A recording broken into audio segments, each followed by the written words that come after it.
दोस्तों, आज की ये वीडियो थोड़ी-सी अलग होने वाली है क्योंकि ये वीडियो सिर्फ़ पॉलिटी से जुड़ी हुई नहीं है, ये जुड़ी हुई है ज्योग्राफ़ी से। क्योंकि आज की इस वीडियो में मैं आपको बताने वाला हूँ भारत की कुछ महत्वपूर्ण नदियों के बारे में और उनसे जुड़े हुए कुछ फैक्ट्स के बारे में। क्योंकि इसके प्रश्न सीधे-सीधे जीके में पूछ लिए जाते हैं, इसके ऑब्जेक्टिव्स आपको एग्ज़ाम्स में देखने को मिल जाते हैं। इसमें सबसे महत्वपूर्ण बात ये है कि अगर आप किसी नदी के बारे में पढ़ रहे हो, तो उससे जुड़ी हुई परियोजनाओं के बारे में, बांधों के बारे में और उससे जुड़े हुए विवादों के बारे में भी आपको पढ़ना पड़ता है। तो आपके पास एक अच्छी खासी समझ डेवलप हो जाती है ज्योग्राफी को लेके भी और पॉलिटी को लेके भी। तो मुझे उम्मीद है कि मेरा ये प्रयास आपको पसंद आएगा, इसलिए ज्यादा देर न करते हुए शुरू करते हैं। देखो, ये भारत का नक्शा है आपके सामने। देखो, भारत के नक्शे में दो तरीके की नदियां निकलती हैं। पहली वो जो छोटी नदियां होती हैं और जाके किसी बड़ी नदी में जाके मिल जाती हैं, और दूसरी वो जो बड़ी नदियां होती हैं और जाकर के सीधा समुद्र में मिल जाती हैं। अब बात अगर समुद्र की हो रही है तो समुद्र के दो हिस्से हमारे पास हैं। एक है अरब सागर और दूसरी है बंगाल की खाड़ी। तो जितनी भी बड़ी बड़ी नदियां हैं जिनमें छोटी नदियां मिल जाती हैं, वो या तो अरब सागर में जाके गिरेंगी या फिर बंगाल की खाड़ी में जाके गिरेंगी।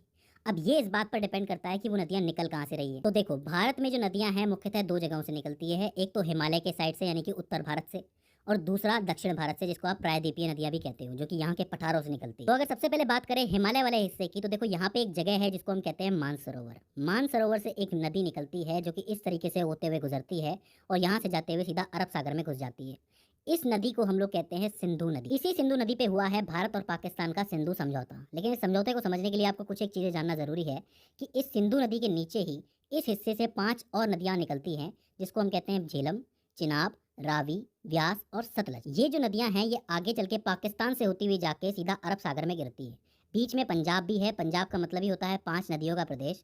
तो कहीं ना कहीं इन 5 नदियों की बड़ी भूमिका है। तो ये जो हिस्सा है ये वाला, इसके अंदर ये 6 नदियां हो जाती हैं, सिंधु और नीचे वाली 5। तो अब जो सिंधु जल समझौता हुआ है उसके हिसाब से जो ऊपर की 3 नदियां हैं, जिनमें आप कहोगे सिंधु, झेलम और चेनाब, इसमें से जो 20% पानी है वो भारत को मिलता है और 80% पानी जो है वो पाकिस्तान को मिलता है। और बाकी की जो 3 नदियां हैं नीचे वाली, रावी, व्यास और सतलज, उसका जो 80% पानी है वो भारत को मिलता है और 20% पानी जो है वो पाकिस्तान को मिलता है। हालांकि ये जो सिंधु जल समझौता है इसको लेके काफी सारे विवाद हैं जो पाकिस्तान और इंडिया के अंदर चल रहे हैं। अगर आप कहेंगे तो अलग से मैं इसके ऊपर वीडियो जरूर बना दूंगा। फिलहाल आपको ये याद रखना है कि सिंधु नदी जो है वो 2880 किलोमीटर लंबी नदी है, जिसका ज्यादातर हिस्सा जो है वो पाकिस्तान के पास जाता है।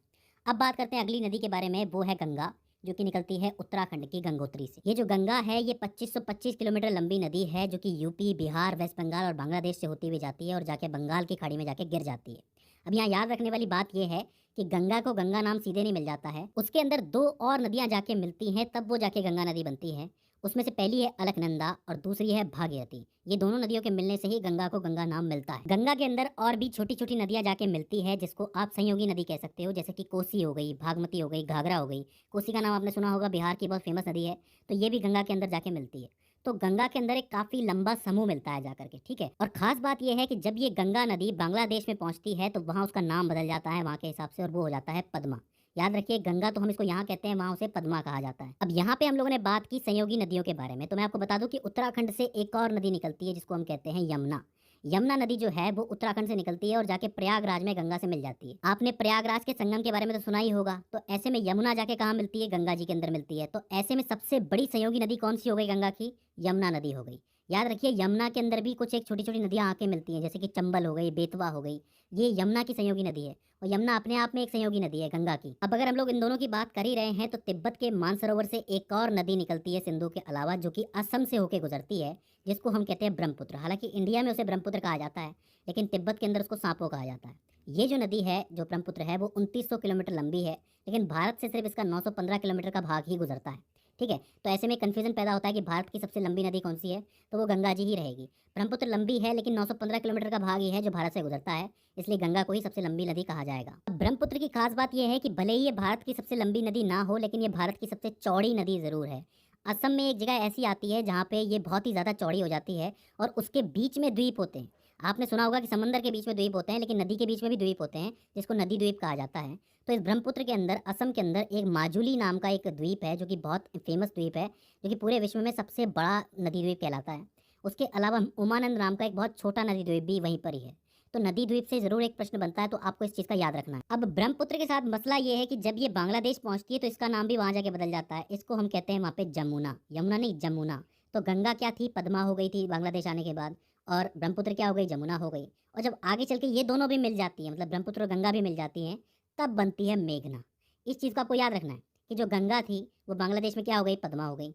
ब्रह्मपुत्र थी वो बांग्लादेश में क्या हो गई, जमुना हो गई। और बांग्लादेश में जब ये दोनों आपस में मिली तब वो क्या बन गई, मेघना बन गई। ये है वो सारी प्रमुख नदियाँ जो कि नॉर्थ इंडिया से यानी कि उत्तर भारत से यानी कि हिमालय से निकलती है। अब इनके बारे में आप एक एक चीज़ पढ़ सकते हो कि किस नदी के ऊपर कौन सी परियोजना चल रही है, किस पे कौन सा बांध बन रहा है। हालांकि आप चाहेंगे तो अलग से वीडियो में बना दूंगा उसके ऊपर, लेकिन ये नदियाँ आपको मुख्यतः याद रखनी है। इसके बाद बात करते हैं प्रायद्वीपीय नदियों के बारे में, यानी कि जो दक्षिण भारत से निकलती है। देखो, बात अगर दक्षिण भारत की हो रही है तो सबसे पहले बात होनी चाहिए अरावली पर्वतमाला से निकलने वाली लूनी नदी के बारे में, क्योंकि ये जो पर्वतमाला है सबसे पुरानी पर्वतमालाओं में से एक है। तो उसमें से निकलती है लूनी नदी, जो कि सीधे समुद्र में नहीं जाती है, वो कच्छ के रण में जाती है। ये सवाल बार बार पूछा जाता है कि वो कौन सी नदी है जो कि कच्छ के रण में जाके विलुप्त हो जाती है, तो आपको लिखना है लूनी नदी, जो कि अरावली पर्वतमाला से निकलती है। अब इसी के पास अगर बात करें मध्य भारत की, तो वो है छत्तीसगढ़। छत्तीसगढ़ की एक जगह है जिसको हम कहते हैं अमरकंटक। उस अमरकंटक पॉइंट से 3 नदियाँ निकलती हैं। अब ये भी क्वेश्चन बार बार पूछा जाता है कि वो कौन सा पॉइंट है या फिर वो कौन सी जगह है जहाँ से 3 नदियाँ निकलती है 3 अलग अलग दिशाओं के लिए।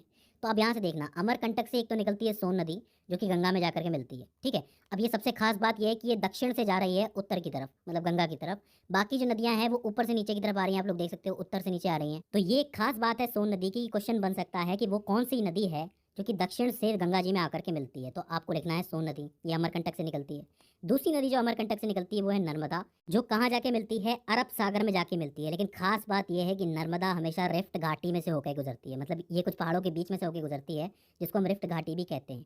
और खास बात यह है कि नर्मदा के ठीक नीचे वो एक और नदी चलती है जिसको हम कहते हैं ताप्ती नदी, वो भी अरब सागर में जाके मिलती है। अब खास बात यह है कि प्रश्न ऐसे बनेगा कि भारत में वो कौन सी 2 नदियां हैं जो एक साथ चलती हैं और जाके अरब सागर में जाके मिल जाती हैं। तो आपको लिखना है नर्मदा और ताप्ती, ठीक है। और अमरकंटक पॉइंट से तीसरी जो नदी निकलती है उसको हम कहते हैं महानदी। अब महानदी जाके गिरती बंगाल की खाड़ी में है। और इसके ऊपर एक बहुत इंपॉर्टेंट चीज़ है जो आप लोग याद रख सकते हो कि महानदी वो नदी है जिसके ऊपर भारत का सबसे लंबा डैम बना हुआ है।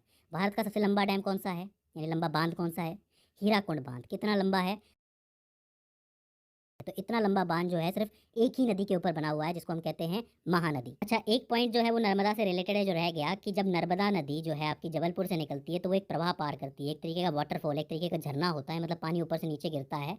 तो वो है कपिल धार। ये कपिल धार जो नाम है बार बार पूछा जाता है रिपीट करके कि कौन सी नदी कपिल धार प्रवाह से होकर गुजरती है, तो आपको लिखना है नर्मदा नदी, ठीक है। इसके बाद थोड़ा नीचे आते हैं, यानी कि महाराष्ट्र में। महाराष्ट्र से एक नदी निकलती है जिसको हम कहते हैं गोदावरी नदी, जिसके किनारे नासिक भी बसा हुआ है, जो सीधे जाके बंगाल की खाड़ी में गिरती है। अब ये जो गोदावरी है इसको ब्रज गंगा कहा जाता है। क्यों?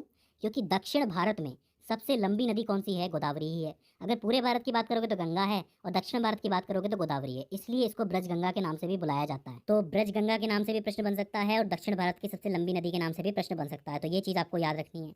इसके बाद महाराष्ट्र के नीचे आप आओगे तो यहाँ पे महाबलेश्वर नाम की एक जगह है जहाँ से एक और नदी निकलती है जिसको हम कहते हैं कृष्णा नदी, जो कि कर्नाटक से होते हुए आंध्र प्रदेश से होते हुए बंगाल की खाड़ी में जाके गिर जाती है। तो जो कृष्णा नदी है वो भी अपने आप में एक लंबी नदी है, लेकिन वो गोदावरी से छोटी है, ठीक है। इसके बाद आती है कावेरी नदी, जिसके ऊपर एक बहुत बड़ा विवाद चल रहा है, जो कि आपके कर्नाटक और तमिलनाडु के बीच में। कावेरी नदी जो है वो 805 किलोमीटर लंबी है और इसका फैलाव पांडुचेरी तक देखने को मिल जाता है आपको, ठीक है। तो ये भी बहुत इंपॉर्टेंट नदी है, इसके ऊपर भी प्रश्न बनते हैं। इसके बाद 2-3 प्रश्न जो है वो आपके बनते हैं, कुछ एक पॉइंट्स है वो आपको बता देता हूँ। जैसे मैंने अभी आपको बताया कि जो सबसे लंबा डैम है वो हीराकुंड डैम है। कहाँ बना हुआ है, वो बना है महानदी के ऊपर।